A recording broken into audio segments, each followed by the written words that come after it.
అండి. నమస్తే. Welcome to విజయ మా ఊరు ఆడియో బుక్స్ ఛానల్. నేను విజయలక్ష్మి. ఫ్రెండ్స్, నవల స్రవంతిలో ప్రముఖ రచయిత శ్రీ యండమూరి వీరేంద్రనాథ్ గారి తులసి నవల ధారావాహికగా మీకు వినిపిస్తున్నాను కదా. మరి ఈరోజు తులసి నవల ధారావాహిక 8వ భాగం వినిపించబోతున్నాను. మరి ఆలస్యం చేయకుండా కథలోకి వెళ్ళిపోదాం పదండి.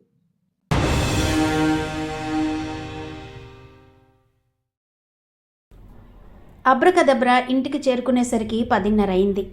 తలుపు తీసిన భార్యతో, నువ్వు కూడా వస్తే బాగుండేది. ఆ ముగ్గురు ఒంటరిగాళ్లే, మొత్తం మీద అందరం మొగాళ్లమే అయిపోయాం అన్నాడు నవ్వుతూ. ఎప్పుడూ ప్రసన్నతతోనూ గంభీరంతోనూ ఉండే ఆమె మొహంలో ఆ రోజు అలసట, బాధ చోటు చేసుకుని ఉండడం మసక చీకట్లో అతడు గుర్తించలేదు. ఆమె ఆ రోజు తన అస్వస్థత గురించి అతడితో చెప్దామనుకుంది. కానీ మళ్ళీ ఇప్పుడు బాగానే ఉందిగా అని సరిపెట్టుకుంది. ఆమె వంటిల్లు సర్ది వచ్చేసరికి బ్రాహ్మణ్ పడుకొని ఉన్నాడు. ఆమె పక్క మంచం మీద దిండు సర్దుకుంది. చాలాసేపు నిశ్శబ్దం తర్వాత ఆలోచనల మధ్య భంగం కలిగినట్టు కదిలి, ఏవండి అన్నది. అతడు పక్కకు తిరిగాడు. నేనోసారి మా నాన్నగారిని అమ్మని చూసి వద్దామనుకుంటున్నాను అంది. అతడు విచలితుడై, ఎందుకింత అకస్మాత్తుగా ఈ కోరిక పుట్టింది అన్నాడు. ఆమె మాట్లాడలేదు. అతనే అన్నాడు, నువ్వు వెళ్ళిపోతే ఎలా, వాళ్లనే రమ్మని వ్రాద్దాంలే అని. దానికి ఆమె మౌనం వహించింది. మళ్ళీ ఆలోచన, నిశ్శబ్దం. దాన్ని కదిల్చి భంగపరుస్తూ సన్నటి స్వరంతో, ఏవండి, నేను అకస్మాత్తుగా చచ్చిపోతే మీరేం చేస్తారు అని అడిగింది.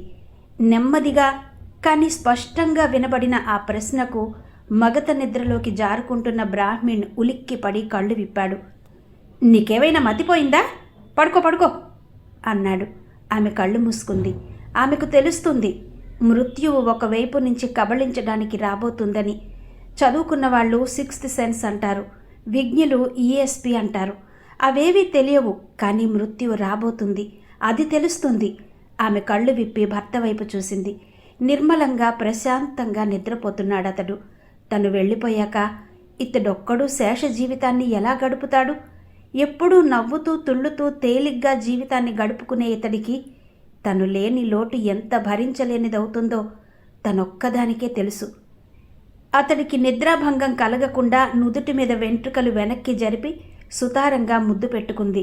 ఆర్తితో, ఆప్యాయతతో, వేదనతో, తల్లి బిడ్డని పెట్టుకున్నట్టు. అదే సమయానికి తన గురువిచ్చిన ప్రతిజ్ఞ నెరవేర్చడం కోసం దార్కా ఒక పవిత్రమైన ఆలయాన్ని ధ్వంసం చేస్తున్నాడని తెలుసుకోకుండా తన పనిలో నిమగ్నమై ఉన్నాడు.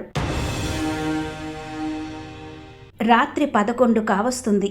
శారదకు నిద్ర పట్టడం లేదు. కొబ్బరాకు కిటికీ అవతల నుంచి కదులుతున్న సవ్వడి తప్ప వాతావరణమంతా ప్రశాంతంగా ఉంది. బ్రహ్మాండమైన తుఫాను వచ్చే ముందు అలాగే గాలి ప్రశాంతంగా ఉంటుంది. ఇరుపక్షాలు రణరంగంలో మోహరించి ఉన్నప్పుడు యుద్ధం ప్రారంభమయ్యే ముందు కొంచెం సేపు అలాగే ఉంటుంది. ఆ స్తబ్దతలో, ఆ నీరసంలో ఆమెకు అప్పుడు కనబడింది శ్రీధర్ లేని లోటు. తొందరగా వచ్చేస్తే బావుణ్ణు అనుకుంది. వచ్చేస్తాను. ఆమె ఉలిక్కి పడింది. చిన్న నవ్వు వినిపించింది. వచ్చేస్తానన్నాగా? శారద వేళ్ళు భయంతో దుప్పటి కొసల్ని పట్టుకున్నాయి. తల తిప్పి చూసింది. పక్క మంచం మీద తులసి పడుకొని ఉంది. పిరమిడ్లో మమ్మీలా చేతులు సాచి వెల్లకిలా పడుకొని ఉంది. కిటికీలో నుంచి పడుతున్న వెన్నెల వెలుతురులో తులసి మొహం రక్తం అంతా ఎవరో పీల్చేసినట్టుగా తెల్లగా పాలిపోయి ఉంది. సమాధిలో శవంలా ఆమె శరీరం నిశ్చలంగా ఉంది. కానీ గొంతులో నుంచి మాటలొస్తున్నాయి. సన్నటి నవ్వు కూడా వినబడుతుంది. కూతుర్ని లేపడానికి వంగిన శారద చెయ్యి అలాగే మధ్యలో ఆగిపోయింది. తులసిలో కదలిక లేదు. అయితే ఎప్పుడు విప్పుకుందో తెలీదు గాని వెంట్రుకలు పక్కంతా చిందరవందరగా పడున్నాయి. శారద నిశ్చేష్టురాలయింది అందుకు కాదు. తులసి వెంట్రుక కొసర్లు చివరి అంగుళం మేర ప్రాణం వచ్చినట్టు కదులుతున్నాయి. శరీరమంతా నిశ్చలంగా ఉంది. గాలి కూడా లేదు వెంట్రుకలు కదలడానికి.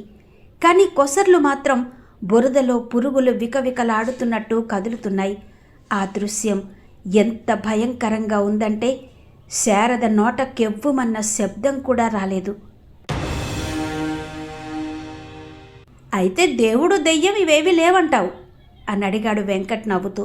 తులసి తల అడ్డంగా ఊపుతూ, లేవు ఇవన్నీ తెలివైనవాడు తెలివి తక్కువ వాడిని దోచుకోవడానికి చేస్తున్న మోసాల్లో కొన్ని అంది. శారద ఇద్దరినీ చూస్తుంది. క్రితం రోజు రాత్రి జరిగిన సంఘటన, తులసి హిస్టీరికల్గా నవ్వడం, ఏడవడం అంతా ఆమె సైక్రియాట్రిస్ట్కి చెప్పింది. ఆ మరుసటి రోజే అతడు ట్రీట్మెంట్ మొదలుపెట్టాడు. వెంటనే సమస్యల్లోకి వెళ్లకుండా రోగిని సంభాషణలో పెట్టడం శారద గమనించింది. మామూలుగానే సైన్స్ చెప్పే శరీరం మనస్సు కాక శరీరంలో మూడో శక్తి ఉందని మన ఋషులు కొన్ని వేల సంవత్సరాల క్రితం కనుక్కున్నారు. తీగల్లో కరెంటు ప్రవహించినట్టు శరీరంలో ఒక రకమైన శక్తి ప్రవహిస్తూ ఉంటుంది. దీన్ని కీ అంటారు. దీన్ని పాశ్చాత్యులు నమ్మరు. వారు శరీరమంతా నర్వస్ సిస్టమ్ ద్వారా కంట్రోల్ చేయబడుతుందని భావిస్తారు. థర్డ్ డైమెన్షన్లో వీటన్నిటికన్నా అతీతంగా ఒక ద్రవం కరెంట్లా శరీరమంతా శక్తిని ప్రవహింపచేస్తుందని మన ఋషులు నమ్మేవారు. చైనా వారు దీన్నే మెరీడియన్ అన్నారు. ఈ మెరీడియన్ని కంట్రోల్ చేయడం ద్వారా వ్యాధుల్ని నయం చేయవచ్చని చైనీస్ వైద్య శాస్త్రం నిరూపించింది. దాన్ని ఆక్యుపంక్చర్ అన్నారు. తులసి విస్మయంగా అతడి వైపు చూసింది. అతడు బొమ్మను చూపించాడు. చూపుడు వేలు నుంచి ప్రవహించే కరెంట్ ప్రేవుల్లో వ్యాధిని చూపుడు వేలు బొటన వేలు మధ్యలో సూది గుచ్చడం ద్వారా తగ్గించవచ్చునని డాక్టర్లు నిరూపించారు కూడా. అయినా పాశ్చాత్య దేశపు డాక్టర్లు దీన్ని విశ్వసించారు. దీన్ని బట్టి ఏం తెలుస్తుంది? సైన్స్ నిరూపించలేని విషయాలు చాలా ఉన్నాయి. సైన్స్కి మానవాతీత శక్తులకి జరిగే సంఘర్షణలో ఒక విధమైన రాజీ అప్పుడప్పుడు కనబడుతుంది. తులసి విసురుగా కుర్చీలో నుంచి లేచి నిలబడి, మనిషికి మధ్య ఆర్థిక అసమానత తొలగిపోయిన రోజు ఈ దేవుడు దెయ్యాల ప్రసక్తి రాదు. మతం, దేవుడు ఇవన్నీ మనిషిని నొక్కిపట్టి ఉంచడానికి చేసే ప్రయత్నాలు. క్యాపిటలిస్టు వ్యవస్థలో వెంకట్ అడ్డుపడి, నేను సైన్స్ గురించి మాట్లాడుతూ ఉంటే నువ్వు ఎకనామిక్స్ గురించి మాట్లాడుతున్నావు అన్నాడు. తులసి మరింత రోషంతో, ఆర్థికంగా బాగుపడడం కోసం మనిషి సైన్స్ని వాడుకుంటున్నాడు అని అరిచింది. గుడ్డల మీద భాస్వరం జల్లుతాడు. 5 నిమిషాల తర్వాత వంటుకుని బట్టలు తగలబడ్డం చూసి అమాయకులైన గ్రామస్తులు భయంతో వణికిపోతారు. మంత్రగాడికి మొక్కుబడులు చెల్లిస్తారు అంది తులసి. కానీ నేను చెబుతున్నది ఇంకా పూర్తి కాలేదు అంది తులసి. ఆ కంఠంలో ఉన్న ధీమాకి శారదే కట్రాట అయింది. తులసి అన్నది, అంజనం పేరిట అద్దానికి మసి పూస్తాడు మంత్రగాడు. మీ పోయిన వస్తువు ఎవరు తీశారో అద్దంలో చూపిస్తానంటాడు. ఒక పాపని కూర్చోబెట్టి, నీకో బొమ్మ కనబడుతుంది చూడు అని అంటాడు. ఆ మాటలకి హిప్నటైజ్ అయిన ఆ చిన్న పాపకి నిజంగానే అద్దంలో బొమ్మ కనబడుతుంది. అక్కడి నుంచి ఇక అంతా తనే చెబుతాడు. అది వాళ్ళ పని మనిషి కదా అంటాడు. పెరట్లో తవ్వి పాతి పెట్టింది కదా అంటాడు. హిప్నటైజ్ అన్నంత పెద్ద పదం ఆ మంత్రగాడికి తెలియకపోవచ్చు, కానీ తన కంఠానికి పాప కంట్రోల్ అయిన విషయం తెలుసు.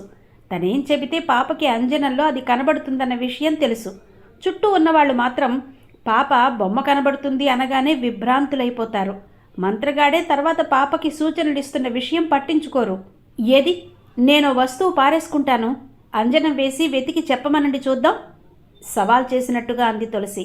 ఆమె మాట్లాడడం ఆపగానే ఆ గదిలో నిశ్శబ్దం కూడా అదోలాంటి ఆవేశాన్ని సంతరించుకుంది. శారద కూతురి వైపు అభినందనపూర్వకంగా చూసింది. ఎంత ఎదిగిపోయింది తులసి! కూతురి భావాలతో తను ఏకీభవించకపోవచ్చు. దేవుడి పట్ల తన ఆలోచనలు వేరే విధంగా ఉండొచ్చు. కానీ ఆ మాటల్లో ఉన్న నిజాయితీ, తను నమ్మిన భావం ఉన్న సిన్సియారిటీ, హేతువాదం, ఆవేశం అన్నీ ఎంత ముచ్చటగా ఉన్నాయి అనుకుంది.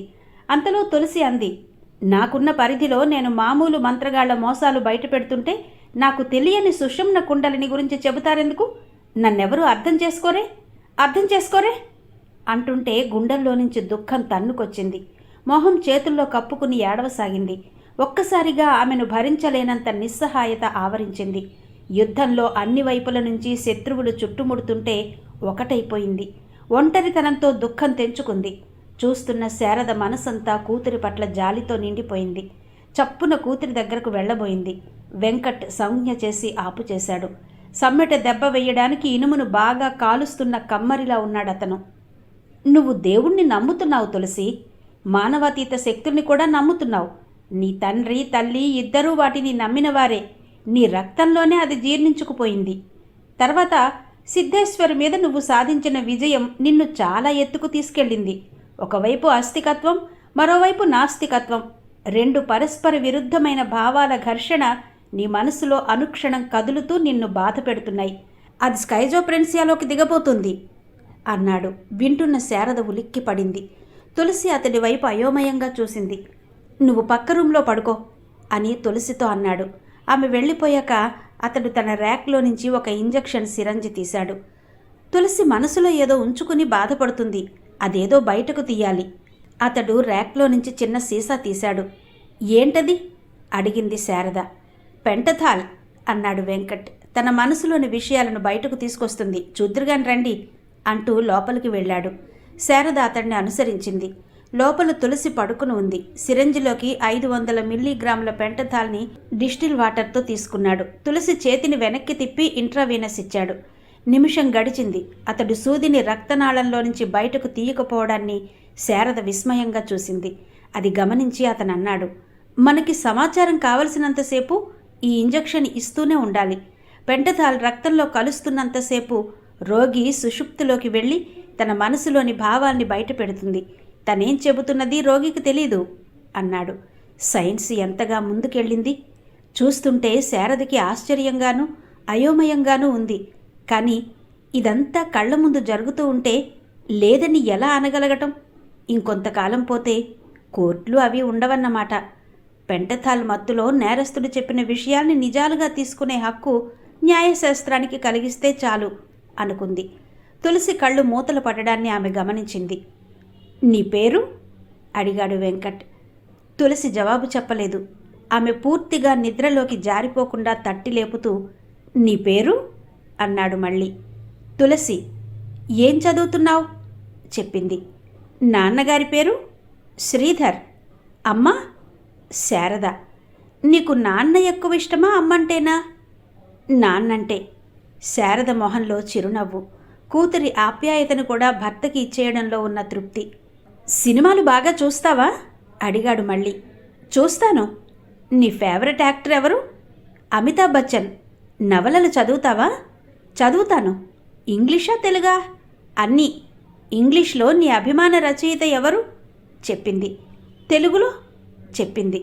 వింటున్న శారదకి అతడు డైరెక్ట్గా సబ్జెక్టులోకి వెళ్లకుండా ఉపోద్ఘాతంతో మొదలు పెట్టడం గమనించింది. ఏం ఆటలిష్టం నీకు? క్రికెట్. నువ్వు ఆడతావా? కాలేజీలో. నువ్వు బ్యాట్స్మెన్వా బౌలర్వా? బ్యాట్స్మెన్. ఆడవాళ్ళని బ్యాట్స్మెన్ అంటారా బ్యాట్స్వుమెన్ అంటారా అన్నాడతను మళ్ళీ. మౌనం. నిన్న ఎన్ని రన్స్ కొట్టావు? ఆడలేదు. ఎంతకాలం నుంచి ఆడడం లేదు? 15 రోజుల నుంచి. ఎందుకు? మౌనం. ఎందుకు ఆడడం లేదు మళ్ళీ అడిగాడతను. మళ్ళీ ఆమె వైపు నుంచి మౌనం. వెంకట్ ఆమెను తట్టి లేపుతూ ఎందుకు అని రెట్టించాడు. ఆమె నుంచి సమాధానం లేదు. అతడు ప్రశ్న మార్చాడు. నీకు దేవుడంటే నమ్మకం ఉందా? లేదు. నిన్న రాత్రొక కలొచ్చింది నీకు? అవును. ఏం కల? మళ్ళీ మౌనం. శారద విషయం గమనించింది. సైకాలజిస్టు పేషెంట్ నుంచి ఒక పదమే సమాధానంగా వచ్చేటట్టు ప్రశ్నలు ఫ్రేమ్ చేస్తున్నాడు. అంతకన్నా పెద్ద వివరణ ఇవ్వవలసి వచ్చినట్టయితే పేషెంట్ మౌనం వహిస్తుంది. రాత్రి కలలో ఎవరు కనబడ్డారు నీకు? పూర్తిగా నిద్రలోకి జారిపోకుండా తట్టి లేపుతూ ఎవరొచ్చారు కల్లోకి అని రెట్టించాడు.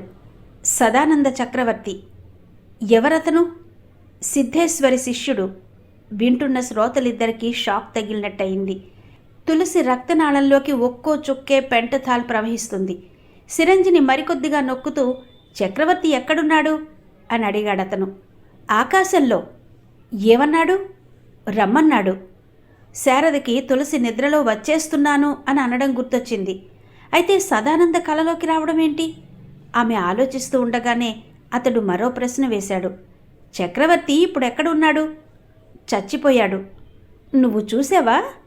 చూశాను. అందుకేనా నీకు భయమేస్తుంది? తులసి మౌనంగా ఉండిపోయింది. అందుకేనా నువ్వు ఈ మధ్య దిగులుగా ఉంటున్నావు? మళ్ళీ మౌనం. ఎందుకు బాధపడుతున్నావు నువ్వు? మరో చుక్క పెంటథాల్ని పంపుతూ అడిగాడు. తులసి పెదవులు కదిలాయి. జవాబు రాలేదు. వెంకట్ తలెత్తి శారదతో మీరు కాస్త బయట కూర్చుంటారా అని అడిగాడు. ఆమె బయట విజిటర్స్ రూంలోకి వచ్చేసింది. శారద మనసంతా అదోలా ఉంది. ఏం జరుగుతుంది తన కూతురికి? ఇంత ఆప్యాయతతో చూసుకునే తల్లిదండ్రులు, మంచి ఆరోగ్యం, డబ్బు ఉన్న అమ్మాయికి మానసిక వ్యధ ఏంటి? ఆమె ఆలోచనల్లో ఉండగానే లోపల నుంచి మాటలు వినిపించాయి. అయితే గోడ అడ్డు ఉండడం వల్ల అవి స్పష్టంగా వినిపించడం లేదు. నీ ఆరోగ్యం సరిగా లేదా? వెంకట్ కంఠం. తులసి జవాబు వినిపించలేదు. ఎంత నుంచి? మళ్ళీ మౌనం. నెల? కాదు. తులసి కంఠం. 15 రోజులు? తులసి జవాబు వినిపించలేదు. ఏమైంది? తులసి ఏదో జవాబు చెప్పింది. అది విని వెంకట్ వాట్ అని ఎంత గట్టిగా అరిచాడంటే బయట కూర్చున్న శారద ఒక్క గెంతులో లోపలికి వెళ్ళడానికి ఉద్యుక్తురాలైంది. అంతలోనే ఏదో వస్తువు పడిపోయిన చప్పుడైంది. శారద లోపలికి ప్రవేశించేసరికి వెంకట్ గోడ కానుకుని నిలబడి ఉన్నాడు. చేతిలో సిరంజ్ నేల మీద బ్రద్దలైంది. తులసి చేతి నుంచి రక్తం స్రవిస్తుంది.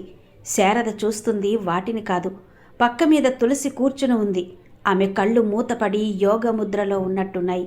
ప్రార్థన చేస్తున్నట్టు బాసింపట్టు వేసుకుని కూర్చుంది.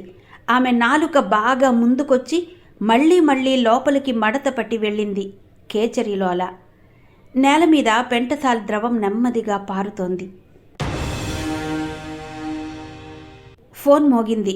జయదేవ్ అందుకున్నాడు. How are you professor? Jayadev చెయ్యి ఫోన్ మీద బిగుసుకుంది. అవతలి కంఠం తాపీగా వినిపిస్తుంది. జయదేవ్ చిన్న కాగితం మీద ఏదో వ్రాసి పండిత్కి చూపించాడు. పండిత్ బయటకు పరిగెత్తాడు. అప్పటి వరకు అవతల నుంచి వస్తున్న మాటలు వింటున్నవాడిలా చెప్పు అన్నాడు జయదేవ్. నువ్వు బాగా డిటెక్టివ్ నవలలు చదువుతావా జయదేవ్? ఏ? మధ్యలో కొంచెంసేపు మాట్లాడలేదు.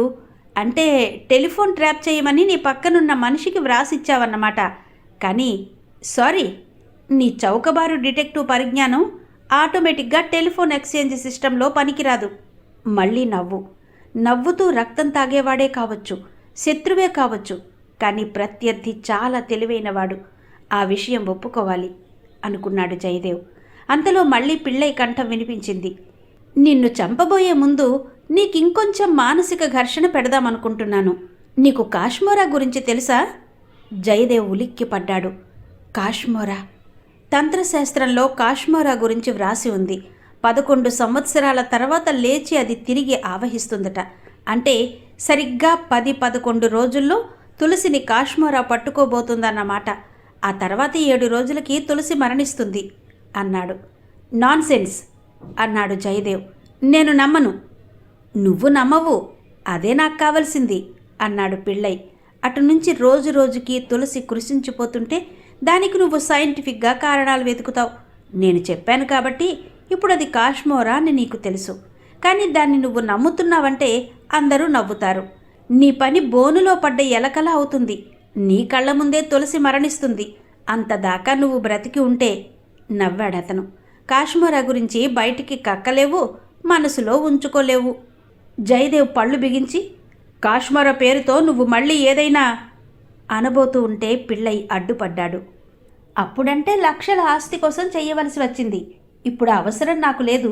మీరంతా బాధతో చూస్తుంటే చూస్తూ నవ్వుకోవడమే అన్నాడతను. అవును, తులసిని చంపే అవసరం పిళ్ళైకి లేదు అనుకున్నాడు జయదేవ్. నువ్వేమీ చెయ్యని పక్షంలో కాశ్మోరా తులసిని ఏమీ చెయ్యదు అన్నాడు. చెయ్యటం మొదలుపెట్టింది జయదేవ్. అప్పుడే ఆ లక్షణాలు కనబడుతున్నాయి.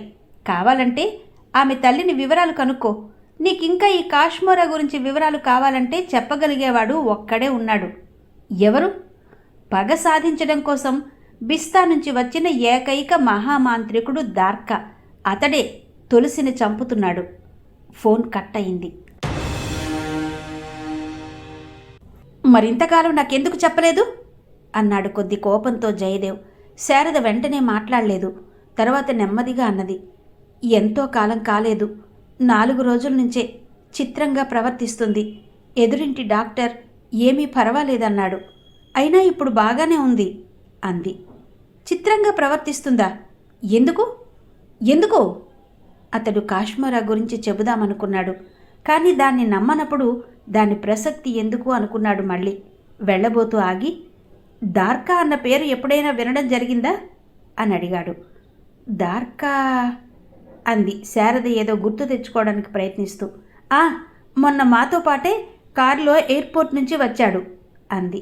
జయదేవ్కి షాక్ తగిలినట్టయింది. అతడేనా దార్కా? అబ్రకదబ్ర చెప్పింది అతడి గురించేనా? కంట్లో నుంచి మంటను సృష్టించాడు అంటే తను నవ్వుతూ కొట్టిపడేశాడు. బిస్తా నుంచి వచ్చిన మహామాంత్రికుడు అతడేనా? అయితే అతడి పగ ఎవరి మీద? కాశ్మోరా బారి నుంచి ఒకసారి బ్రతికిన తులసి మీద.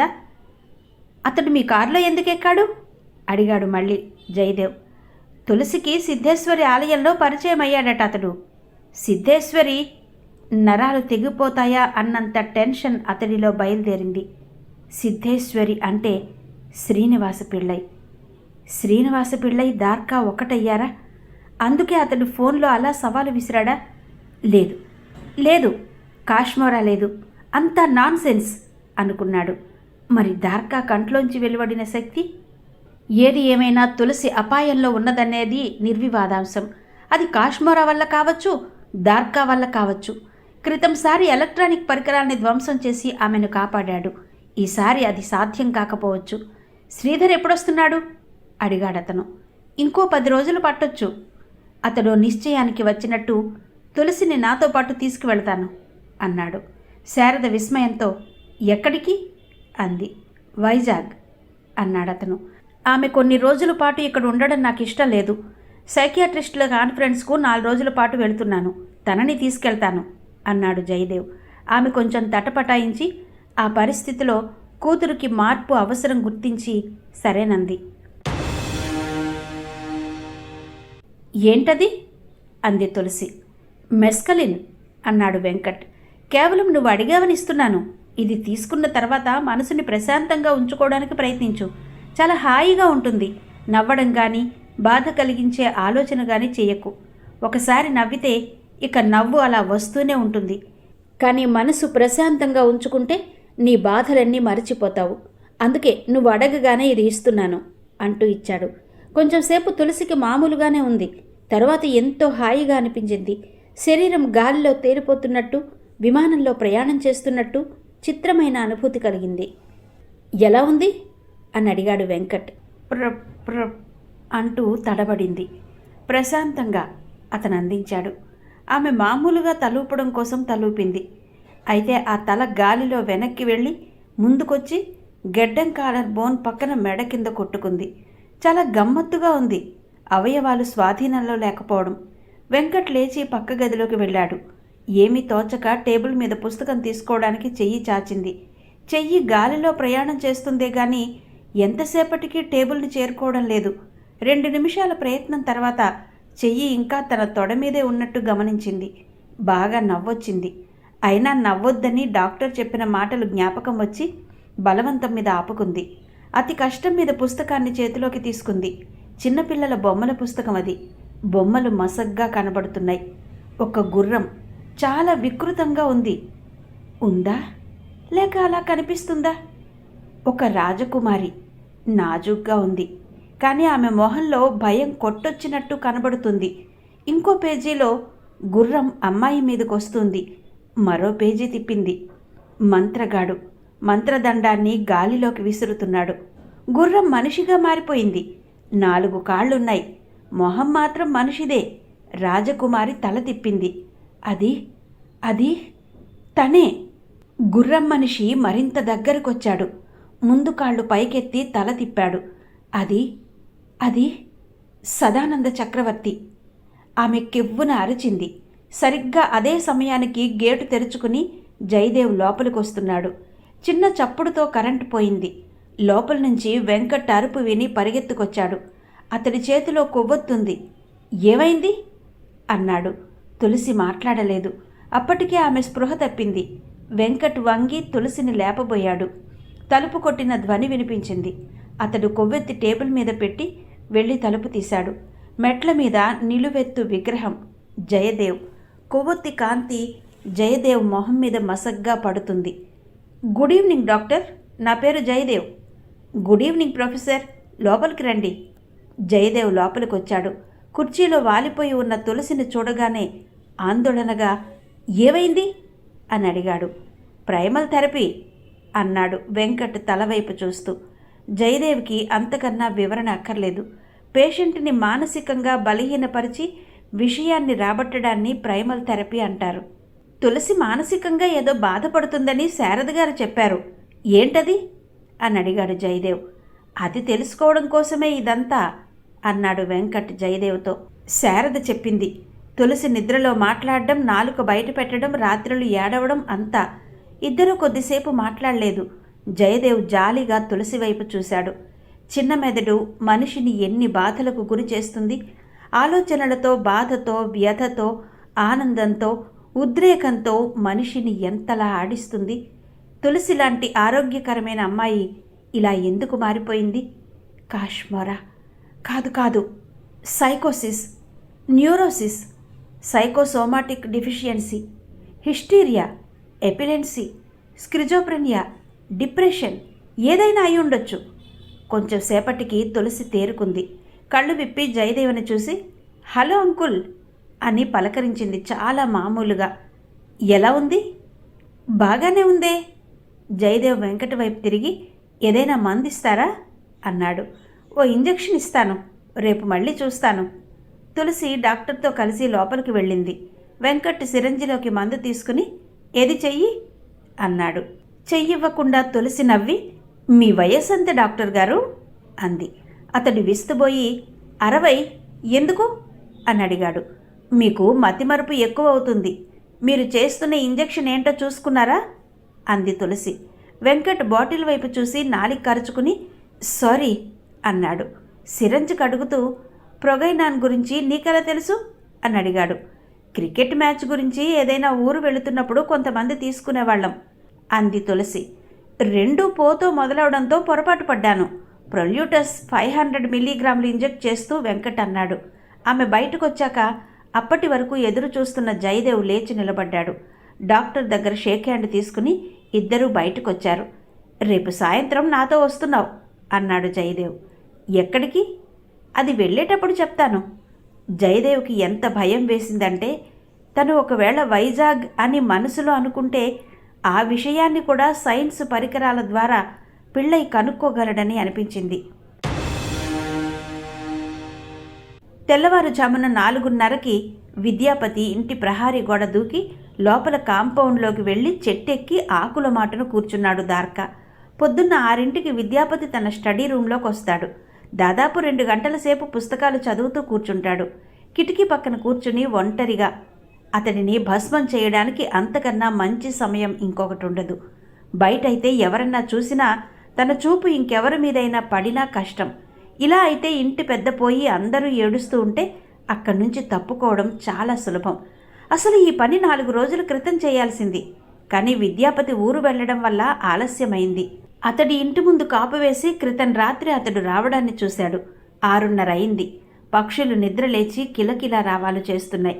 7 అయింది. 8 అయింది. 8:30 అయింది. చెట్ల ఆకుల మధ్య అసహనంగా దార్కా కదిలాడు.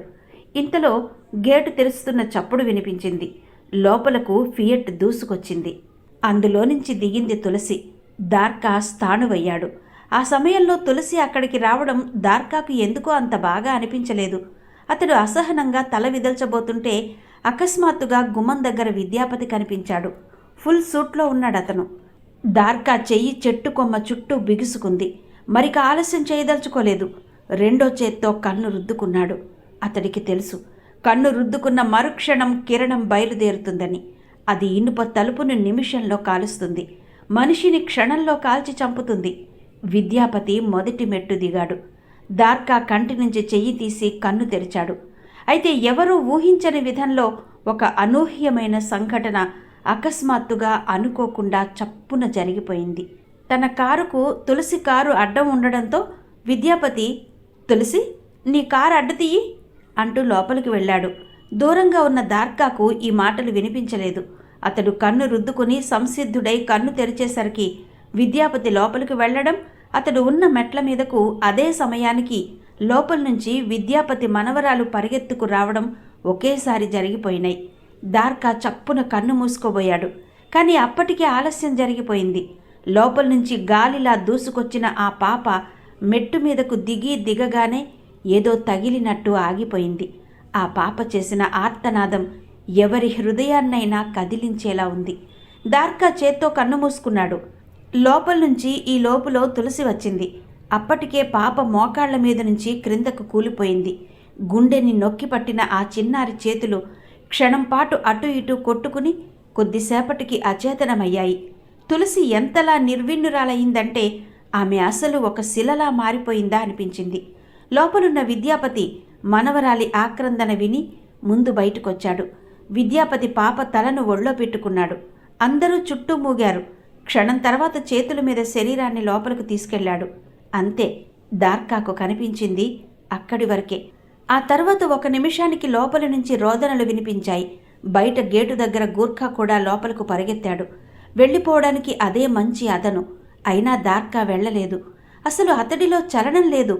రక్తమంతా తోడేసినట్టు అతడి మొహం పాలిపోయింది. ఒంట్లో సత్తువ పోయినట్టు చేతులు వణుకుతున్నాయి. ఎప్పుడు తూలి పడిపోతాడో తనకే తెలియనంతగా కదిలిపోతున్నాడు. అతడో 10 క్షణాలు అలాగే చూసి ఉంటే పాప శరీరం భస్మమైపోయి ఉండేది. ఇప్పుడు కిరణం బాణంలా గుండెల్లో నుంచి దూసుకుపోయింది. అతడు తేరుకోవడానికి దాదాపు అరగంట పట్టింది. లోపల నుంచి పెద్ద ఎత్తున రోదనలు వినబడుతున్నాయి. ఒకటి తర్వాత ఒకటి కార్లు వస్తున్నాయి. దార్కా నెమ్మదిగా చెట్టు వెనక వైపు దిగాడు. అతడినెవరూ పట్టించుకోవడం లేదు. అయినా ఎవరైనా కనబడతారేమోనన్న భయంతో ఆగి ఉన్న కార్లని చాటు చేసుకుంటూ గేటు వరకు నడిచాడు. అక్కడ ఆగి వెనుతిరిగి చూశాడు. ఇంకా అక్కడే శూన్యంలోకి చూస్తూ నిలబడి ఉంది తులసి. గోడకు ఆనుకుని ఉండడం వల్ల ఆమెను ఎవరూ పట్టించుకోలేదు. ఆమె దార్కాని కూడా గమనించలేదు. దార్కా నెమ్మదిగా అక్కడి నుంచి కదిలాడు. మనం ఎక్కడికి వెళ్తున్నావు? కారులో వెళుతూ చాలాసేపటికి మాట్లాడింది తులసి. ఊరు అన్నాడు జయదేవ్. ఇలా అకస్మాత్తుగా చెప్పినందుకు తులసి ఆశ్చర్యపోతుందనుకున్నాడు. కానీ ఆమె దేనిని పట్టించుకోలేదు. వెనుక డిక్కీలో శారద కూతురి తాలూకా బట్టలు సర్దిపెట్టింది. ముందు 4 రోజుల పాటు తులసిని దూరంగా ఉంచాలని అనుకున్నారు జయదేవ్, శారద. కానీ తులసి పాప మరణాన్ని చూసి షాక్ తిన్నది. కాబట్టి ఇంకా కొంత ఎక్కువ కాలం, అంటే 10-15 రోజుల పాటు ఆ పరిసరాల నుంచి దూరంగా ఉంటే బాగుంటుందన్న ఆలోచన జయదేవ్ వెలిబుచ్చాడు. శారద దానికి వెంటనే నవ్వుకున్నది. ఎందుకంటే ఈ లోపులో వాళ్ల నాన్నగారే ఎలాగూ వస్తారు. అయితే జయదేవ్ ఆలోచన వేరు. పిళ్ళై ఫోన్లో చెప్పిన దాన్ని బట్టి కాశ్మోరా అనే మానవాతీత శక్తి గాని, పిళ్ళై తాలూకా సైన్స్ గాని తులసిని బాధ పెడుతుంది. దీని నుంచి తులసిని దూరంగా తీసుకెళ్ళాలి. అది అతని ఆశయం. అందుకే తాము ఎక్కడికి వెళుతుంది రహస్యంగా అట్టే పెట్టాడు. శారదకి తప్ప ఇంకెవ్వరికీ తెలియనివ్వలేదు. విద్యాపతి మనవరాలి దహన సంస్కారానికి కూడా ఆగకుండా తీసుకొచ్చేశాడు. దాదాపు 12 గంటల డ్రైవ్ తర్వాత కారు వైజాగ్ ప్రవేశించింది. 1 గంటసేపు విశ్రాంతి తీసుకున్న తర్వాత అతడు తులసి గదిలోకి ప్రవేశించాడు. కుర్చీలో కూర్చుని శూన్యంలోకి చూస్తూ ఉంది తులసి. కిటికీలో నుంచి సముద్రం. మనిషి పాపాన్ని తనలోనే దాచుకున్న మనసులా ఉంది. Now what do you feel baby అన్నాడు. ఆమె మాట్లాడలేదు. ఆమె కళ్ళు గాజుగోళాల్లా భావరహితంగా ఉన్నాయి. హుషారుగా ఉండడానికి నీకో ఇంజెక్షన్ ఇస్తాను అంటూ ఆమె జవాబుకు ఎదురు చూడకుండా ఇంజెక్షన్ చేశాడు. 5 నిమిషాల్లో ఆమె పక్క మీద వాలిపోయింది. అతడు తన గదిలోకి వచ్చాడు. అక్కడ కూర్చుని ఉంది ఓ డాక్టర్. ఆమెకు 45 ఏళ్లుంటాయి. తెల్లటి వెంట్రుక పాయలు మెరుపుతోనూ కళ్ళు విజ్ఞానంతోనూ మెరిసిపోతున్నాయి. వెళ్ళండి డాక్టర్ అన్నాడు జయదేవ్. తులసికి సెడటివ్నిచ్చాను. ఆమె లేచి వెళ్ళడానికి ఉద్యుక్తురాలైంది.